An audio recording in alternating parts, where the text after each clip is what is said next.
ভিক্ষুক রাস্তা দিয়া যায় আর জমিদারের পুত্রবধূও যায়। একজন সামনের থেকে আসতেছে, একজন সামনের দিকে যাইতেছে।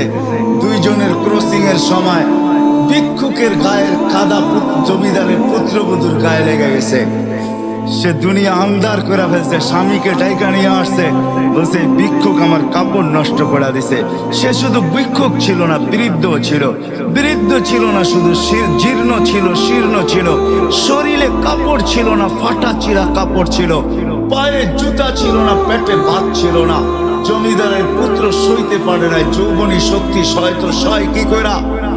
তার স্ত্রীর গায়ে ভিক্ষুকের কাদা, বস সমগ্র শক্তিকে হাতে একত্র করা বৃদ্ধের গালে বসায়।